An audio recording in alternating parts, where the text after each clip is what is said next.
வடகிழக்கு பருவமழை தொடங்கி இருக்கக்கூடிய நிலையில் தெற்கு அந்தமான் கடல் பகுதியில் வளிமண்டல மேலடுக்கு சுழற்சி ஒன்று நிலவுது. இது அடுத்து வரக்கூடிய நாட்கள், அதாவது நாளைய தினம் காற்றழுத்த தாழ்வு பகுதியாக உருமாறும் அப்படின்னு சொல்லிட்டு வானிலை மையம் தெரிவிச்சிருக்காங்க. அதன் பிறகு வரக்கூடிய நாட்களில் காற்றழுத்த தாழ்வு மண்டலமாக மாறும்.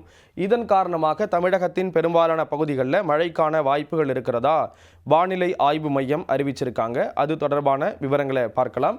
தற்போதைய நிலவரப்படி இந்த அந்தமான் கடல் பகுதிக்கு தெற்கு பகுதியில் இந்த காற்றழுத்த வளிமண்டல மேலடுக்கு சுழற்சியானது நிலவக்கூடிய அந்த காட்சிகளை பார்க்கிறோம். இது அடுத்தடுத்து வரக்கூடிய நாட்களில் மேற்கு வடமேற்கு திசையில் நகரும் அப்படின்னு சொல்லிட்டு வானிலை மையம் கணிச்சிருக்காங்க. இதன் காரணமாக அடுத்து வரக்கூடிய 2 நாட்களில் லேசான மழைக்கான வாய்ப்புகள் அப்படிங்கிறது தமிழகத்தின் ஓரிரு இடங்கள்லையும் அதே போன்று புதுவை காரைக்கால் பகுதிகளில் அடுத்து வரக்கூடிய 2 நாட்களுக்கு இருக்கும் அப்படின்னு சொல்லிட்டு அறிவிச்சிருக்காங்க. குறிப்பாக திங்கட்கிழமை 25ஆம் தேதி அப்படின்னு பார்க்கும் பொழுது தமிழகத்தில் இருக்கக்கூடிய டெல்டா பகுதிகளில் கனமழைக்கான வாய்ப்புகள் அப்படிங்கிறது இருக்குது. குறிப்பாக 7 மாவட்டங்களில் கனமழை பெய்யும் அப்படிங்கிற ஒரு தகவலை வானிலை மையம் தெரிவிச்சிருக்காங்க.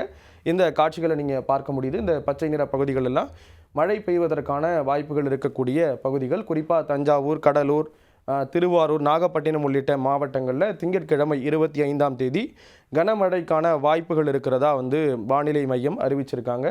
இப்போ இந்த காற்றழுத்த தாழ்வு மண்டலம் அப்படிங்கிறது அடுத்தடுத்து வரக்கூடிய நாட்களில் இந்த திசையில் தான் நகருது. இப்போது இது செவ்வாய்க்கிழமை 26ஆம் தேதியினுடைய இந்த நிலவரத்தை பார்க்குறோம். இந்த சிகப்பு கடலில் இருக்கக்கூடிய பகுதிகளில் அதிக மழைக்கான வாய்ப்புகள் இருக்கக்கூடிய பகுதி.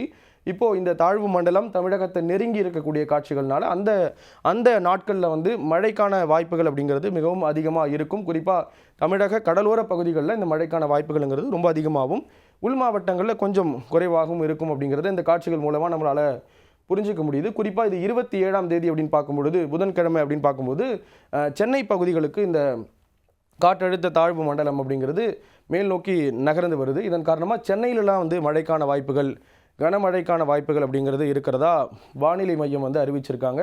நீங்கள் பார்க்கலாம் இந்த காட்சிகளில். குறிப்பாக இங்கே சென்னையிலிருந்து தஞ்சாவூர் அப்படின்ட்டு ஃபுல்லாக டெல்டா பகுதி முழுவதும் இந்த மழைக்கான வாய்ப்புகள் இருக்கிறத பார்க்க முடியுது. அடுத்தடுத்து வரக்கூடிய நாட்களில் இது புயலாக மாறுதா, என்ன மாதிரியான ஒரு சூழல் ஏற்படுது அப்படிங்கிறத பொறுத்திருந்து பார்க்கலாம்.